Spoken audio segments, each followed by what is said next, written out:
Hello friends, good morning Odisha. आज सकाळ बहुत गुड़े गुरुत्वपूर्ण खबर आसी जो खबर गुड़ी को आपण मैंने जाना निहाती दरकार। तेज आसतु जाने कौन से गुरुत्वपूर्ण खबर गुड़िक। तेज ता पूर्व आपन को अनुरोध अटे जे जदि आपन को वीडियोटी भल लगे आपन लाइक करने सहित वीडियो को अधिक अधिक शेयर करेंगे। यह सहित यह लेटेस्ट खबर सबको जानापी आम चैनल को सब्सक्राइब करूँ। तेज आसतु आरंभ करवा आज खबर अभियान। प्रथम बड़ खबरटी होछि एसबीआई ग्राहकों को झटका। कार्ड व्यवहार करुथिले जून 1 तारिख पेमेंट रे मिलिबो नाही एही सुविधा। एसबीआई रु निकट एक नुआ अपडेट आसी। आमे आपण को कहबू जे एसबीआई कार्ड निकट रे सूचित करिछि जे यार किछि क्रेडिट कार्ड सरकारी संबंधित कारबार उपरे रिवार्ड पॉइंट देबो नाही। एही नुआ नियम जून 1 तारिख 2024 ठारु कार्यकारी हेबाकू जाउछि। जदि आपण एसबीआई क्रेडिट कार्ड व्यवहार करूछन्ते तबे आपण को झटका लागिबाकू जाउछि। वास्तव रे एसबीआई कार्ड निकट रे सूचित करिछि जे यार किछि क्रेडिट कार्ड सरकारक सहित जड़ित कारबार उपरे किंतु रिवार्ड पॉइंट देबो नाही। एही नुआ नियम 1 जून 2024 रु लागू हेबाकू जाउछि। परवर्ती खबरटी हेउछि नुआ भूताणु तैयारी कले चीन वैज्ञानिक संक्रमित हेबार 3 दिन भितरे होइजिबा मृत्यु। कोरोना भूताणु भय मनरू लिभि नथिया बेले चीन वैज्ञानिक माने आउ एक नुआ भूताणु तैयारी करिसंती। परीक्षागार रे तैयारी होइथिबा एही भूताणु कोरोना भूताणु ठारू अधिक विपदजनक। एही नुआ भूताणु संस्पर्श रे आसिले 3 दिन रे मृत्यु हेबो बोली जणा पड़िछि। चीन वैज्ञानिक माने हेबेई विश्वविद्यालय परीक्षागार रे एही नुआ भूताणु तैयारी करिसंती। इबोला भूताणुर किछि अंश को नै सेथिरे जीनगत परिवर्तन करिसंती। तबे वैज्ञानिक माने इबोला भूताणुरु सृष्टि हेउतिबा रोग एवं एहार लक्षण संपर्क रे विश्लेषण करिबा पई एही नुआ भूताणु तैयारी करिथिले हैं। ताहार भयावहता को नै सारा विश्व रे एबे चिंता प्रकाश पाइछि। कारण कोविड भूताणु चीन रो एक परीक्षागार रे तैयारी होइथिला एवं सेही ठारू ही एहा सारा विश्व को व्यापिथिबा अभियोग होई आसुछि। परवर्ती खबरटी हेउछि कोलकातार विजय पर गंभीरकर फास्ट रिएक्शन। सोशल मीडिया रे लिखिले एमिति कथा। कोलकाता नाइट राइडर्स आईपीएल 2024 रो चैंपियन होइछि। फाइनल मैच रे सनराइजर्स हैदराबाद को 8 विकेट रे परास्त करिछि। केकेआर विजय रे कैप्टेन श्रेयस अय्यर एवं टीम मेंटर गौतम गंभीर निभाइथिले गुरुत्वपूर्ण भूमिका। तबे केकेआर विजय पर गंभीर को बहुत प्रशंसा करा जाउछि। आउ दलर विजय पर से सोशल मीडिया रे गंभीर रखिथिले तांकर प्रथम प्रतिक्रिया। गंभीर लिखिथिले एमिति किछि जहा कि एबे सोशल मीडिया रे भाइराल हेउछि। गौतम गंभीर एक्स रे एक पोस्ट शेयर करिसंती। से लिखिछंती जहार मति गति ठीक ताहार रथ चलांती श्रीकृष्ण। अर्थात जहार मन सफा और इरादा ठीक रही थाए तांकर उपरे रही थाए श्रीकृष्णकर वरदान। परवर्ती खबरटी हेउछि लैंडफॉल कला बात्या रेमाल प्रभाव रे एई सबु जिल्ला रे वर्षा आशंका। जून 1 तारिख रे पुणी घूर्णिबलय।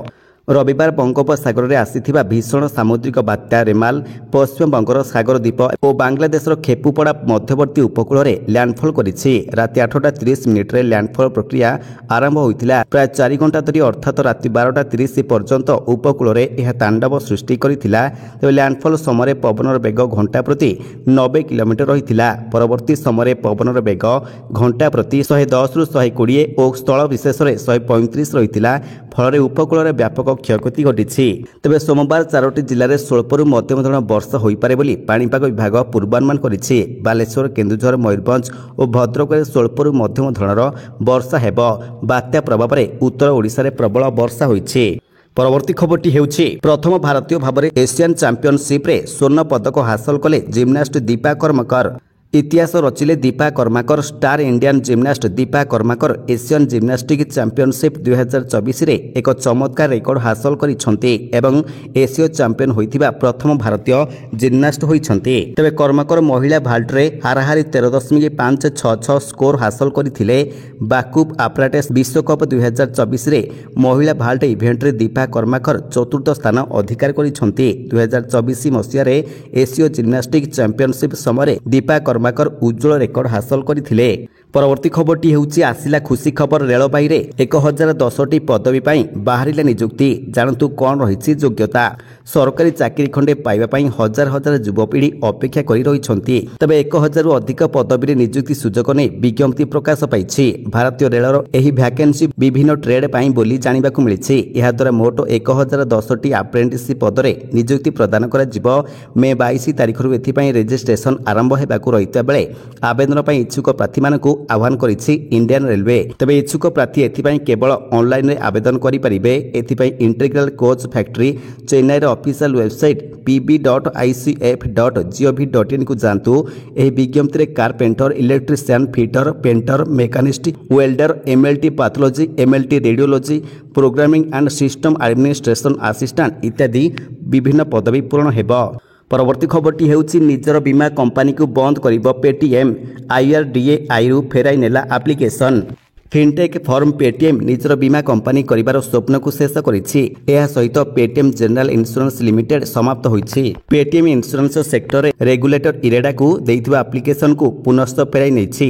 ବର୍ତ୍ତମାନ କମ୍ପାନୀ ଇନ୍ସୁରାନ୍ସ ପ୍ରଡକ୍ଟ ତିଆରି କରିବା କାରଣରୁ କେବଳ ଡିଷ୍ଟ୍ରିବ୍ୟୁସନ ଉପରେ କାମ କରିବ।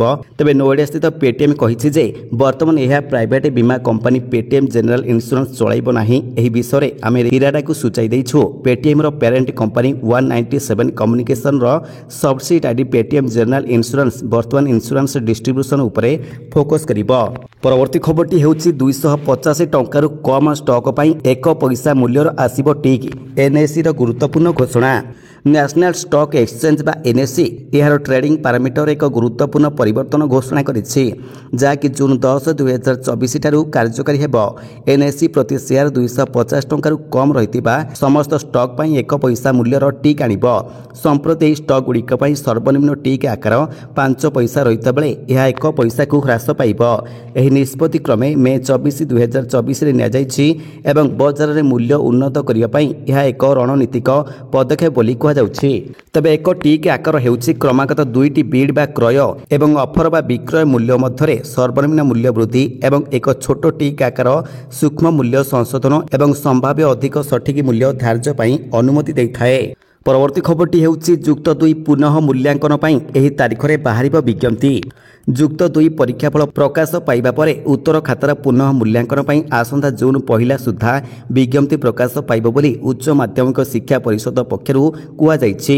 ଇଚ୍ଛୁକ ଛାତ୍ରଛାତ୍ରୀମାନେ 1 ତାରିଖରୁ ପରୀକ୍ଷା ଖାତାର ପୁନଃ ମୂଲ୍ୟାଙ୍କନ ପାଇଁ ଆବେଦନ କରିପାରିବେ। ଜୁନ୍ ମାସ ଶେଷ ସପ୍ତାହରେ ବାର୍ଷିକ ଇନଷ୍ଟାଣ୍ଟ ପରୀକ୍ଷା ହେବ ବୋଲି କର୍ତ୍ତୃପକ୍ଷ କହିଛନ୍ତି। ତେବେ ଅକୃତ କାର୍ଯ୍ୟ ହୋଇଥିବା ପିଲାମାନଙ୍କୁ ପୁଣି ଥରେ ସୁଯୋଗ ଦେବା ପାଇଁ ପରିଷଦ ତରଫରୁ ଏହି ପଦକ୍ଷେପ ନିଆଯାଇଛି। ତେବେ ଏଇଠାରେ ସୂଚନାଯୋଗ୍ୟ ଚଳିତ ବର୍ଷ ଯୁକ୍ତ 2 ବିଜ୍ଞାନରେ ସର୍ବାଧିକ 798 ଜଣ ଫେଲ୍ ହୋଇଥିବା ବେଳେ ଧନ୍ଦାମୂଳକ ଶିକ୍ଷାରେ ସବୁଠାରୁ କମ୍ 91 ଜଣ ଫେଲ୍ ହୋଇଛନ୍ତି। ତେବେ ସେହିଭଳି ଚଳିତ ମାସ 29 ତାରିଖରୁ ଜୁନ୍ ମାସ 12 ତାରିଖ ମଧ୍ୟରେ 15 ଦିନ ଧରି ମେଟ୍ରିକ୍ ପରୀକ୍ଷା ଖାତାର ରିଚେକିଂ ଅନଲାଇନ୍ ମାଧ୍ୟମରେ କରାଯାଇପାରିବ ବୋଲି ବୋର୍ଡ ତରଫରୁ କୁହାଯାଇଛି। ପରବର୍ତ୍ତୀ ଖବରଟି ହେଉଛି IPL ଫାଇନାଲରେ ହାରିବା ପରେ କାନ୍ଦିଲେ ହାଇଦ୍ରାବାଦର ମାଲିକାଣୀ କାବ୍ୟା ମାରନ୍। ଭିଡ଼ିଓ ହେଉଛି ଭାଇରାଲ। ସରିଛି IPL 2024 ପ୍ରଥମ କ୍ୱାଲିଫାୟର ମ୍ୟାଚ୍ ବିଜେତା ହାତେଇଛି ଟ୍ରଫି। ତୃତୀୟ ଥର IPL ଚାମ୍ପିୟନସିପ୍ ହୋଇଛି KKR। ସେପଟେ KKR ବିପକ୍ଷରେ ହାଇଦ୍ରାବାଦର ଲଜ୍ଜାଜନକ ପରାଜୟ। ଲିଗ୍ ପର୍ଯ୍ୟାୟରେ ଭଲ କରିଥିବା ଖେଳାଳି ଫେଲ୍ ମାରିଛି ଫାଇନାଲରେ। ତେବେ ନୈରାଶ୍ୟଜନକ ବ୍ୟାଟିଂ ସହିତ ନିମ୍ନମାନର ବୋଲିଂ ପାଇଁ ଦଳ ସାଜିଥିଲା ଘାତକ। ତେବେ ଅନ୍ୟପଟେ 10 ବର୍ଷ ପରେ ବିଜୟର ସ୍ୱାଦ ଚାଖିଛି KKR। 2012, 2014 ପରେ 2024ରେ ଦଳ ପୁଣି ଚାମ୍ପିୟନ ହୋଇଛି। ତେବେ ଫାଇନାଲରେ କୋଲକାତା ନାଇଟ୍ ରାଇଡର୍ସ ଠାରୁ ଶୋଚନୀୟ ଭାବରେ ପରାଜିତ ହେବା ପରେ ସନରାଇଜର୍ସ ହାଇଦ୍ରାବାଦର ମାଲିକାଣୀ ତଥା ମୁଖ୍ୟ କାର୍ଯ୍ୟନିର୍ବାହୀ ଅଧିକାରୀ କାବ୍ୟା ମାରନ୍ ସମ୍ଭାଳି ପାରିନଥିଲେ ନିଜର କୋହ। ମ୍ୟାଚ୍ ଶେଷରେ ପାଭିଲିୟନରେ ଛିଡ଼ା ହୋଇ କାନ୍ଦି ପକାଇଥିଲେ, ଯାହାର ଭିଡ଼ିଓ ଏବେ ସୋଶାଲ ମିଡ଼ିଆରେ ଭାଇରାଲ ହେଉଛି। ପରବର୍ତ୍ତୀ ଖବରଟି ହେଉଛି ସେୟାର ବଜାରରେ ଉତ୍ସାହ ଜାରି, ପୁଣି ନୂଆ ରେକର୍ଡ କଲା ସେନ୍ସେକ୍ସ ନିଫ୍ଟି। ଗଲା ସପ୍ତାହରେ ସେୟାର ବଜାର ଉତ୍ସାହ ଚଳିତ ସପ୍ତାହରେ ମଧ୍ୟ ଜାରି ରହିଛି। ସୋମବାର ଅର୍ଥାତ୍ ମେ 27 ତାରିଖରେ ସେୟାର ବଜାର 2 ବେଞ୍ଚମାର୍କ ଜବରଦସ୍ତ ଉତ୍ସାହ ସହିତ ଖୋଲିଥିଲା। ତେବେ ସେନ୍ସେକ୍ସ 200 ପଏଣ୍ଟ ବୃଦ୍ଧି ସହିତ 65,655.46 ସ୍ତର ଅତିକ୍ରମ କରିଥିଲା ବେଳେ ନିଫ୍ଟି ପ୍ରାୟ 80 ପଏଣ୍ଟ ବୃଦ୍ଧି ସହିତ 23,038.95ରେ ଖୋଲିଥିଲା। ତେବେ ଗତ ସପ୍ତାହରେ ସେନ୍ସେକ୍ସ 1,404 ପଏଣ୍ଟ ବା 1.90% ବୃଦ୍ଧି ସହିତ 65,410 ପଏଣ୍ଟରେ ବନ୍ଦ ହୋଇଥିଲା। ଏହି ଅବଧି ମଧ୍ୟରେ BSE ସେନ୍ସେକ୍ସ 65,636 ପଏଣ୍ଟ ଛୁଇଁ ସର୍ବକାଳୀନ ଉଚ୍ଚତାରେ ପହଞ୍ଚି ଯାଇଥିଲା। ଏହି ସମୟରେ ନିଫ୍ଟି 455 ପଏଣ୍ଟ କିମ୍ବା 2% ବୃଦ୍ଧି ପାଇ 22,957 ପଏଣ୍ଟରେ ବନ୍ଦ ହୋଇଥିଲା। ପରବର୍ତ୍ତୀ ଖବରଟି ହେଉଛି ଆଦର୍ଶ ପାଲଟିଲା କୁନି ପୁଅ, ମୃତ୍ୟୁ ପରେ ଅଙ୍କଦାନ କରି ମହାନ ହୋଇଗଲେ 9 ମାସର ପ୍ରତ୍ୟୁଷ। ଦୁନିଆ ଜାଣିବା ଆଗରୁ ଆଦର୍ଶ ପାଲଟି ଯାଇଛନ୍ତି ବାଲେଶ୍ୱର ସୋରର ପ୍ରତ୍ୟୁଷ ପ୍ରାଣୀଗ୍ରାହୀ। ମାତ୍ର ବର୍ଷେ 9 ମାସ ବୟସରେ 9ଟି ଅଙ୍ଗଦାନ କରି ସମସ୍ତଙ୍କର ପାଇଁ ଉଦାହରଣ ପାଲଟିଛନ୍ତି ପ୍ରତ୍ୟୁଷ ଓ ତାଙ୍କର ବାପା ମା ଗୌରୀଶଙ୍କର ପାଣିଗ୍ରାହୀ ଓ ମା ଶର୍ମିଷ୍ଠା ପାଣିଗ୍ରାହୀ। ପ୍ରତ୍ୟୁଷ ଭୁବନେଶ୍ୱର ଏକ ଘରୋଇ ହସ୍ପିଟାଲରେ ଜନ୍ମ ନେଇଥିଲେ। ତେବେ ଜନ୍ମର 4 ମାସ ପରେ ମସ୍ତିଷ୍କରେ ସମସ୍ୟା ନେଇ ହସ୍ପିଟାଲରେ ଚିକିତ୍ସିତ ହେଉଥିଲେ। ତେବେ ଦୀର୍ଘ ଦିନର ଚିକିତ୍ସା ପରେ ଡାକ୍ତର ଆଜି ତାଙ୍କୁ ବ୍ରେନ୍ ଡେଡ୍ ଘୋଷଣା କରିଥିଲେ। ଆଉ ପୁଅର ମୃତ୍ୟୁ ପରେ ଶୋକାକୁଳ ପରିବାର ପୁଅର କିଡନୀ, ହାର୍ଟ ଓ লিভর দান କରିଛନ୍ତି। ପରବର୍ତ୍ତୀ ଖବରଟି ହେଉଛି ବିସିସିଆଇକୁ ବ୍ରେକ୍ ମାଗିଲେ ବିରାଟ କୋହଲି। ବିଶ୍ୱକପ୍ ପୂର୍ବରୁ ବଢ଼ିଲା ରୋହିତଙ୍କର ଟେନସନ୍। ଟି20 ବିଶ୍ୱକପ୍ ପାଇଁ ଆଉ ମାତ୍ର 4ଟି ଦିନ ବାକି ରହିଛି। ଏଥିପାଇଁ ଟିମ୍ ଇଣ୍ଡିଆ ମଧ୍ୟ ଆମେରିକା ପାଇଁ ଯାତ୍ରା ଆରମ୍ଭ କରିଛି। ପ୍ରଥମ ପର୍ଯ୍ୟାୟରେ ଅଧିନାୟକ ରୋହିତ ଶର୍ମା ଏବଂ କୋଚ୍ ରାହୁଲ ଦ୍ରାବିଡଙ୍କ ସମେତ କିଛି ଖେଳାଳି ନ୍ୟୁୟର୍କ ଯାଇଛନ୍ତି। ତେବେ ବିରାଟ କୋହଲି ଏବଂ ଉପ ଅଧିନାୟକ ହାର୍ଦ୍ଦିକ ପାଣ୍ଡ୍ୟା ପରେ ଯିବେ ବୋଲି କୁହାଯାଉଛି। କିନ୍ତୁ ଏହାରି ଭିତରେ ବିରାଟ ସମସ୍ତଙ୍କୁ ଚକିତ କରିଦେଇଛନ୍ତି। ଆଇପିଏଲ୍ ଟୁର୍ଣ୍ଣାମେଣ୍ଟରୁ ବାଦ ପଡ଼ିବା ପରେ ଏବେ ବିସିସିଆଇକୁ ପୁଣି ଥରେ ବ୍ରେକ୍ ମାଗିଛନ୍ତି ବିରାଟ। କୋହଲିଙ୍କର ଏହି ନିଷ୍ପତ୍ତି ବର୍ତ୍ତମାନ ଅଧିନାୟକ ରୋହିତଙ୍କର ପାଇଁ ଚିନ୍ତା ବଢ଼ାଇ ଦେଇଛି।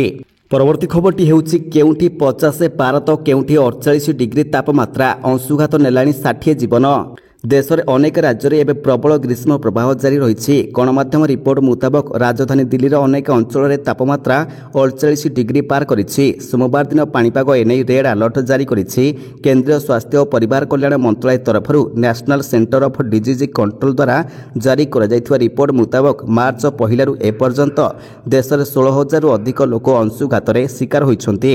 ତେବେ ସେମାନଙ୍କର ମଧ୍ୟରୁ 60 ଜଣଙ୍କର ମୃତ୍ୟୁ ମଧ୍ୟ ହୋଇଛି। ତେବେ ସ୍ୱାସ୍ଥ୍ୟ ବିଶେଷଜ୍ଞଙ୍କର ମତରେ ପ୍ରତିଟି ଲୋକ ବଢୁଥିବା ତାପମାତ୍ରାକୁ ନେଇ ସଜାଗ ରହିବା ଜରୁରୀ। ଦିନରେ ପ୍ରଚୁର ମାତ୍ରାରେ ପାଣି ପିଅନ୍ତୁ, ହାଲକା ରଙ୍ଗ ଓ ଢିଲା କପଡ଼ା ପରିଧାନ କରନ୍ତୁ। ବଜାରକୁ ବାହାରୁଥିଲେ ମୁଣ୍ଡ ସହିତ ପୁରା ଶରୀରକୁ ଢାଙ୍କି ରଖନ୍ତୁ। ମଦ, କଫି, ଚା ଆଦି ପିଇବା ବନ୍ଦ କରିଦିଅନ୍ତୁ। ପରବର୍ତ୍ତୀ ଖବରଟି ହେଉଛି ଆମେରିକାରେ ଭୟଙ୍କର ଘୂର୍ଣ୍ଣିଝଡ଼, 15 ଜଣଙ୍କ ମୃତ୍ୟୁ ସହିତ କୋଠାବାଡ଼ି ଭାଙ୍ଗିରୁଜି ଚୁରମାର। ଭୟଙ୍କର ଘୂର୍ଣ୍ଣିଝଡ଼ର ସାମ୍ନା କରିଛନ୍ତି ଆମେରିକାବାସୀ। ରବିବାର ଏହି ପ୍ରାକୃତିକ ବିପର୍ଯ୍ୟୟରେ ଅତି କମ୍ରେ 15 ଜଣଙ୍କର ମୃତ୍ୟୁ ଘଟିଥିବା ବେଳେ ମୃତକମାନଙ୍କର ମଧ୍ୟରେ 2 ଜଣ ଶିଶୁ ରହିଛନ୍ତି। ଏହା ସହିତ କୋଠାବାଡ଼ି ଭାଙ୍ଗିରୁଜି ଚୁରମାର ହୋଇଯାଇଛି। ଶକ୍ତିଶାଳୀ ଆମେରିକାର 6ଟି ରାଜ୍ୟ ଏକ ପ୍ରକାର ଧ୍ୱସ୍ତ ବିଧ୍ୱସ୍ତ ହୋଇଯାଇଛି। ସୂଚନା ଅନୁସାରେ ଆମେରିକାର 6ଟି ରାଜ୍ୟରେ ଘୂର୍ଣ୍ଣିଝଡ଼ର ପ୍ରଭାବ ଦେଖିବାକୁ ମିଳିଛି। ଘଣ୍ଟା ଘଣ୍ଟା ଧରି ଘୂର୍ଣ୍ଣିଝଡ଼ ତାଣ୍ଡବ ରଚିଥିଲା। ପ୍ରଭାବିତ ହୋଇଥିବା ରାଜ୍ୟଗୁଡ଼ିକ ହେଉଛି ଟେକ୍ସାସ, ଆର୍କାନସସ୍, ଓକ୍ଲାହୋମା, ମସୌରି ଏବଂ ଇଲିନୋଇସ୍। ତେବେ ସୋସିଆଲ ମିଡ଼ିଆରେ ଘୂର୍ଣ୍ଣିଝଡ଼ ସମୟର ଏବଂ ପରବର୍ତ୍ତୀ ସମୟର ଭିଡ଼ିଓ ପୋଷ୍ଟ ହୋଇଛି। ଭିଡ଼ିଓ ଦେଖିଲେ ଏହା କେତେ ଭୟଙ୍କର ରହିଥିଲା ତାହା ଅନୁମାନ କରାଯାଉଛି। ପରବର୍ତ୍ତୀ ଖବରଟି ହେଉଛି ବିଶ୍ୱ ସ୍ୱାସ୍ଥ୍ୟ ସଂଗଠନ ପକ୍ଷରୁ ପୁରସ୍କାର ଘୋଷଣା। World no tobacco day award 2024 ହାତେଇଲା ଓଡ଼ିଶା। ଓଡ଼ିଶା ହେଲା world no tobacco day award 2024ର ବିଜେତା। ବିଶ୍ୱ ସ୍ୱାସ୍ଥ୍ୟ ସଂଗଠନ ବା ହୁ ୱାର୍ଲଡ ନୋ ଟୋବାକୋ ଡେ ଅବସରରେ ଏହି ସମ୍ମାନଜନକ ପୁରସ୍କାର ଘୋଷଣା କରିଛି। ଆନ୍ତର୍ଜାତିକ କ୍ଷେତ୍ରରେ ତମାଖୁ ବର୍ଜନ ପାଇଁ ଓଡ଼ିଶା ଗୌରବ ଆଣିଛି। ଓଡ଼ିଶା ତୃଣମୂଳ ସ୍ତରରେ ତମାଖୁ ବର୍ଜନ କ୍ଷେତ୍ରରେ ଉଲ୍ଲେଖନୀୟ ସଫଳତା ହାସଲ କରିଛି। ତମାଖୁ ଦ୍ରବ୍ୟ ପ୍ରସ୍ତୁତି, ବିକ୍ରି ଓ ବ୍ୟବହାର ନେଇ ଦଣ୍ଡ ସହିତ ଜୋରିମାନା ବ୍ୟବସ୍ଥା ରହିଛି। ପୂର୍ବରୁ ତମାଖୁ ମୁକ୍ତ ଗାଁ ଅଭିଯାନ ପାଇଁ ଜାତୀୟ ସ୍ତରରେ ଗୌରବ ଆଣିଥିଲା ଓଡ଼ିଶା। ତେବେ ଦେଶରେ ପ୍ରଥମ ରାଜ୍ୟ ଭାବରେ ଓଡ଼ିଶା ତମାଖୁ ମୁକ୍ତ ଗାଁ ଅଭିଯାନ ଆରମ୍ଭ କରିଥିଲା।